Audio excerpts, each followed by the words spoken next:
Halo teman-teman semuanya, perkenalkan nama saya Maria Faustina Kiwasaya dengan NIM 2401140092. Di sini saya membuat tugas untuk memenuhi ujian akhir semester dengan mata kuliah pengantar pendidikan.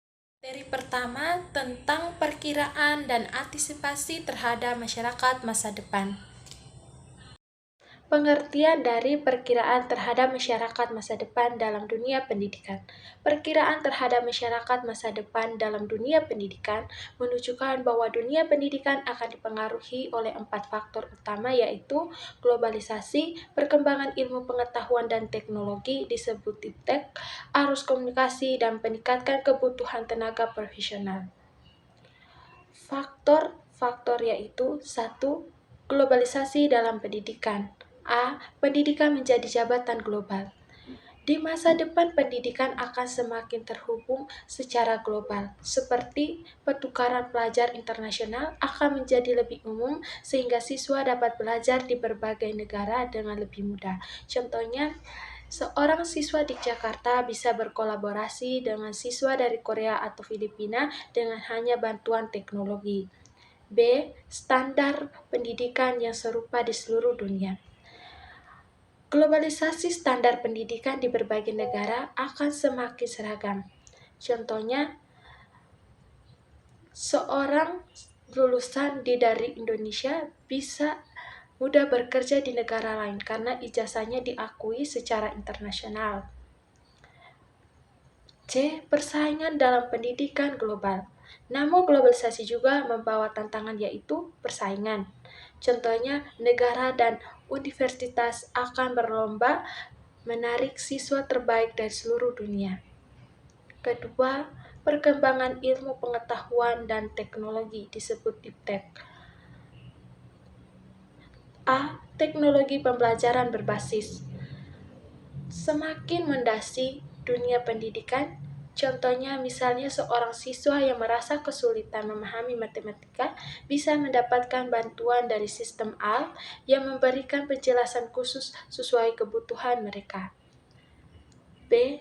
Big data untuk meningkatkan pembelajaran. Data besar akan digunakan untuk memahami bagaimana siswa belajar.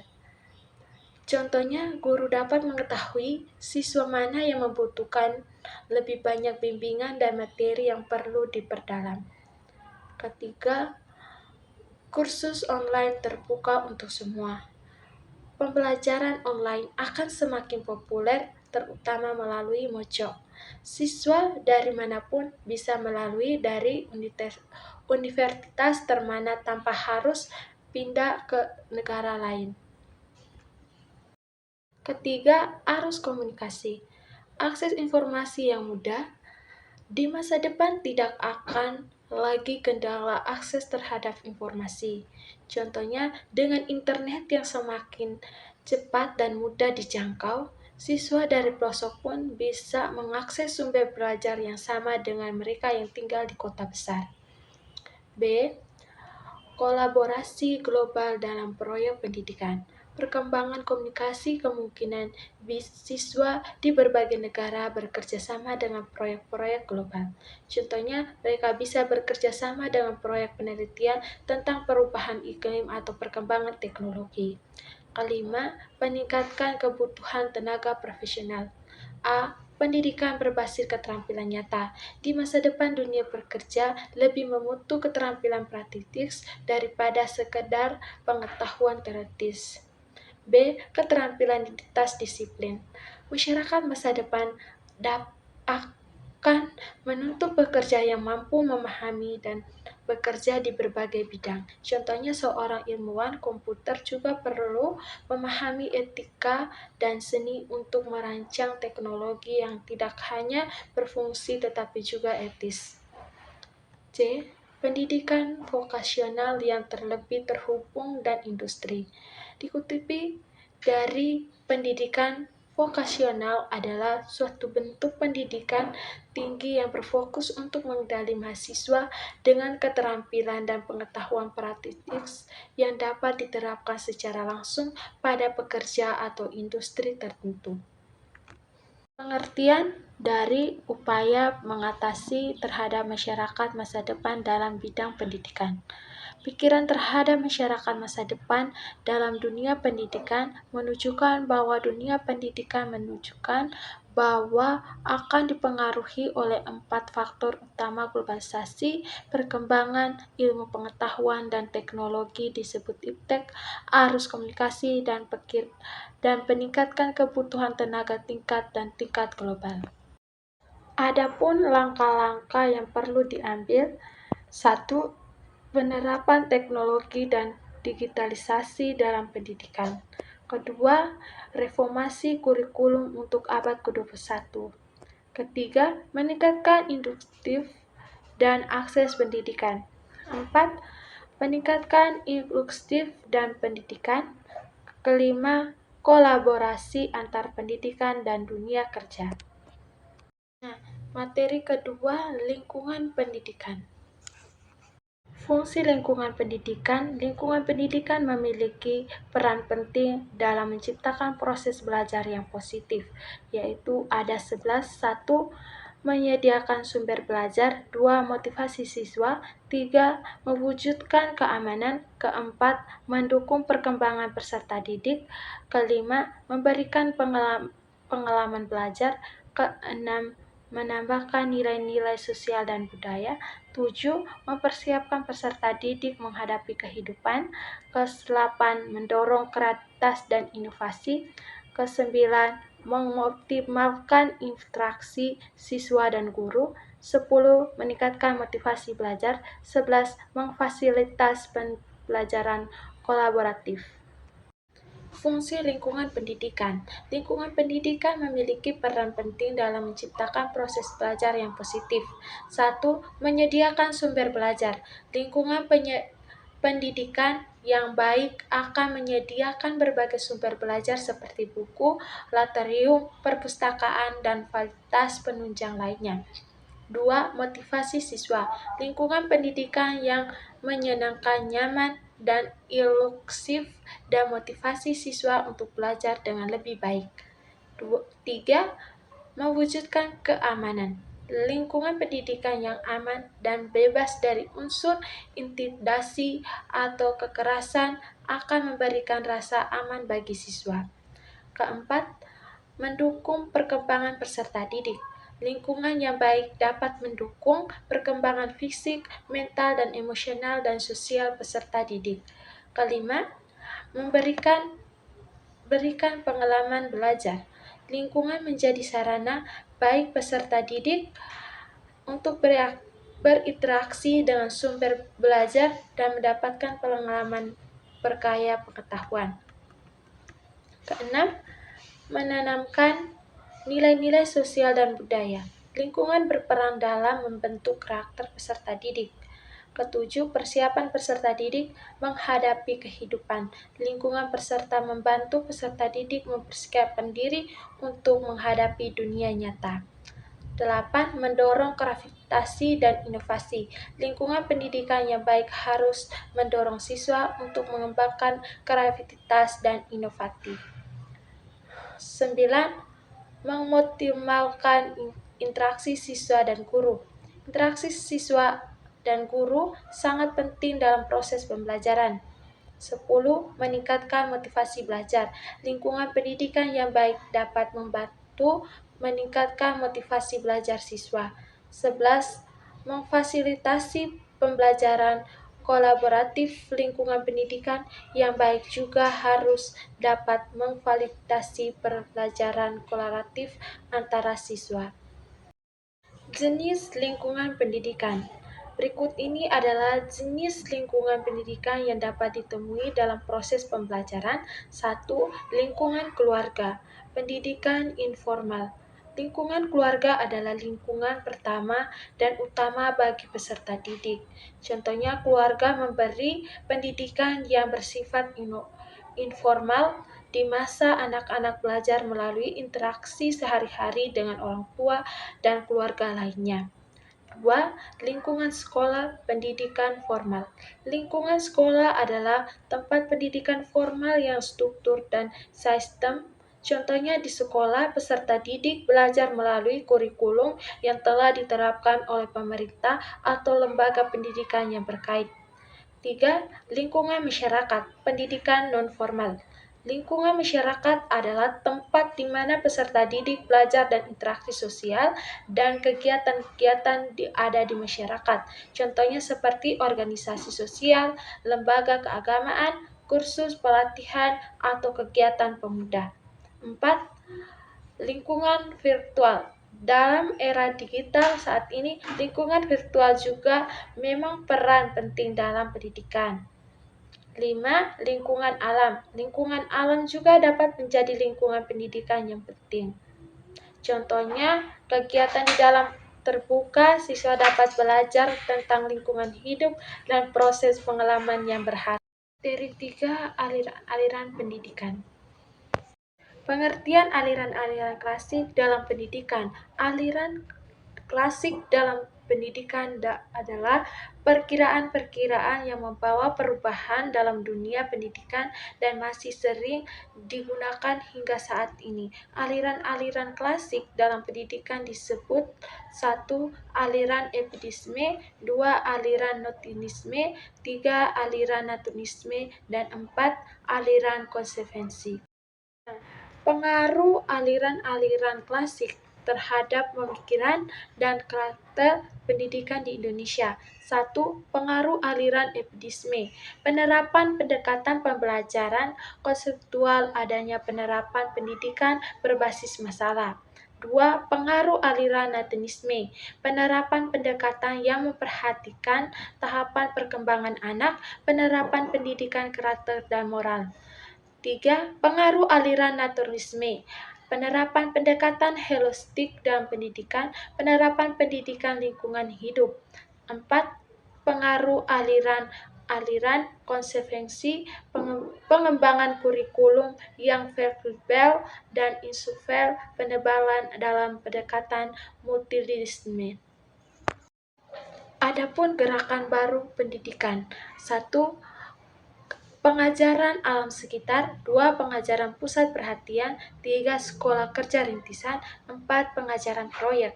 Adapun pengaruh penggerakan baru dalam pendidikan terhadap penyelenggaraan pendidikan di Indonesia. 1. Pengaruh pengajaran alam sekitar, 2. Pengaruh pengajaran pusat perhatian, 3. Pengaruh sekolah kerja, 4. Pengaruh rintisan pengajaran proyek. 2. Aliran pokok pendidikan di Indonesia. 1. Perguruan Kebangsaan Taman Siswa latar belakang didirikan oleh King Hajar Dewantara pada tanggal 13 Juli 1900 di Yogyakarta. Fosil perguruan kebangsaan Taman Siswa memiliki fosil yang sangat mendalam dalam mengembangkan karakter bangsa. Sistem pendidikan Taman Siswa mendirikan beberapa jenjang pendidikan seperti Taman Indria untuk anak-anak dan taman dewasa untuk orang dewasa. Pengaruh Taman Siswa menjadi sangat berpengaruh karena mengekspresi banyak orang untuk membangun sekolah-sekolah lain. Materi keempat, permasalahan pendidikan. Permasalahan pokok pendidikan dan penganggulannya. Sistem pendidikan menjadi bagian yang tak terpisahkan dari kehidupan sosial budaya dan masyarakat sebagai supersistem. Pengertian pembangunan sistem pendidikan yang tidak mempunyai arti apa-apa yang jika tidak disertai dengan pembangunan nasional, kaitannya yang erat antara bidang pendidikan sebagai sistem dengan sistem sosial budaya sebagai supersistem tersebut, di mana sistem tidak menjadi bagian artinya suatu sistem pendidikan yang selalu berkaitan dengan masalah-masalah di luar sistem pendidikan itu sendiri, seperti masalah pemerataan pendidikan, masalah mutu pendidikan, masalah efisiensi pendidikan, masalah referensi pendidikan. Adapun faktor yang mempengaruhi perkembangan masalah pendidikan, yaitu kualitas tenaga pendidik, kondisi suatu pendidikan, masalah sosial dan ekonomi, perkembangan ilmu pengetahuan dan teknologi, kelanjutan pertumbuhan penduduk, ketidakfokusan peserta didik. Materi kelima, sistem NAS pendidikan. Jalur pendidikan. A. Pendidikan formal. Pendidikan formal adalah jalur pendidikan yang struktur dan berjenjang. Contohnya pendidikan dasar, pendidikan menengah, pendidikan tinggi. B. Pendidikan formal. Pendidikan formal adalah merupakan jalur pendidikan di luar pendidikan formal yang dapat dilaksanakan secara struktur dan berjenjang. Contohnya kursus, pelatih, program pendidikan, dan keterampilan. C. Pendidikan informal. Pendidikan informal adalah jalur pendidikan yang berlangsung dalam keluarga dan lingkungan. Contohnya tidak struktur, tidak berjenjang. Contohnya pendidikan oleh orang tua. Macam-macam pendidikan. Macam-macam pendidikan di Indonesia dibagi berdasarkan khusus tujuan pendidikan dari suatu satuan pendidikan. Berikut ini adalah macam-macam, yaitu pendidikan umum. Pendidikan umum ini berfokus pada keluasan pengetahuan dan tujuan untuk melanjutkan ke jenjang pendidikan yang lebih tinggi, contohnya SD, SMP, SMA. B. Pendidikan kejuruan. Pendidikan kejuruan ini berfokus pada keterampilan praktis yang bertujuan untuk menyiapkan peserta didik untuk bekerja di dalam bidang tertentu, contohnya sekolah SMK. C. Pendidikan akademik. Pendidikan akademik adalah berfokus pada penguasaan disiplin dan ilmu pengetahuan tentu bertujuan untuk pengembangan ilmu. Contohnya program sejarah dan prasarjana. D. Pendidikan profesi. Pendidikan profesi ini berfokus pada keahlian profesional dan bertujuan untuk mempersiapkan peserta didik untuk meliputi suatu profesi. Contohnya program profesi dokter, program profesi guru, dan lain-lain. Pendidikan vokasi. Pendidikan vokasi ini berfokus pada keahlian, terapan, dan tujuan untuk mempersiapkan peserta didik untuk memiliki pekerjaan dan keahlian spesifik. Contohnya program diploma. Pendidikan khusus. Pendidikan khusus ini berfungsi pada kebutuhan khusus yang peserta didik dalam bertujuan untuk mempersiapkan pendidikan yang sesuai dengan peserta didik dengan kebutuhan khusus, contohnya sekolah luar biasa. Pendidikan keagamaan. Pendidikan keagamaan fokus pada pengetahuan dan keterampilan keagamaan dan tujuan untuk mempersiapkan peserta didik untuk menjalankan peran keagamaan, contohnya persisten, perseminari, pesantren, dan seminari. Pendidikan layanan khusus. Pendidikan layanan khusus ini berfokus pada peserta didik di daerah terpencil atau dampak bencana dengan tujuan untuk menciptakan akses pendidikan situasi khusus, contohnya program pendidikan darurat. Materi ke-6, pendidikan dan pembangunan. Esensi pendidikan. Pengembangan sumber daya manusia. Pendidikan berfungsi untuk mengembangkan potensi individu. Pengembangan individu melalui pendidikan individu dan memperdayakan untuk berpikir kritis, inovatif, dan kreatif. Pendidikan yang mendorong inovasi dan kreativitas yang sangat penting dalam menghadapi tantangan dan perubahan zaman. Kesetaraan dan keadilan sosial. Pendidikan berperan dalam menciptakan kesetaraan kesempatan bagi semua individu terlepas dari latar belakang sosial dan ekonomi. Esensi pembangunan. Meningkatkan kualitas hidup. Pembangunan bertujuan untuk meningkatkan kualitas hidup masyarakat melalui penyediaan kebutuhan dasar seperti pendidikan, kesehatan, dan infrastruktur. Pertumbuhan ekonomi berkelanjutan. Pembangunan yang berkelanjutan menciptakan lapangan kerja, meningkatkan pendapat, dan mendorong pertumbuhan ekonomi.